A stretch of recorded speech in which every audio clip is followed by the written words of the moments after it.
Dari tanah laut, pemirsa, kita beralih ke tanah bumbu. Kumpulkan bukti terkait penyidikan dugaan korupsi program kegiatan pendaftaran tanah sistem lengkap. Kejaksaan Negeri Tanah Bumbu lakukan penggeledahan di kantor Badan Pertanahan Nasional setempat. Dalam penggeledahan, Kejari boyong 212 item dokumen yang dimuat dalam 3 unit mobil. Seksi Tindak Pidana Khusus Kejaksaan Negeri Tanah Bumbu menggeledah kantor BPN setempat terkait tindak pidana korupsi mafia tanah.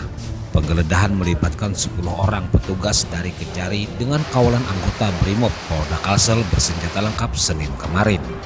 Dipimpin Kasih Intelijen Kejari Andi Akbar Subari, penggeledahan memakan waktu hampir 4 jam dari jam 12 siang. Dari hasil penggeledahan, tim Jaksa Kejari Tanbu menyita sebanyak 212 berkas yang dibawa dengan 3 mobil.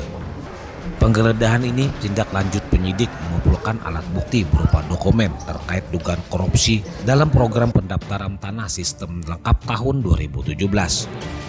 Teman-teman penyidik telah mencari beberapa alat bukti dan untuk sementara kami menemukan 212 item barang bukti yang kami akan bawa dan akan pelajari lebih lanjut. Berupa apa itu?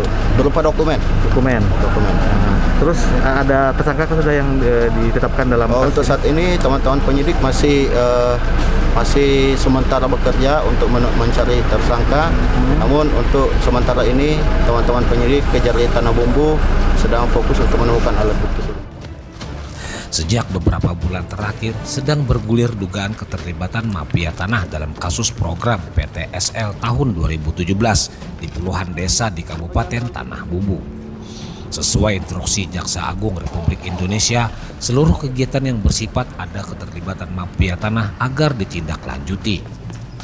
Hal inilah yang menjadi atensi prioritas Kejari Tanah Bumbu yang hingga saat ini sudah memanggil 50 saksi, termasuk pegawai lingkup kantor BPN Tanah Bumbu.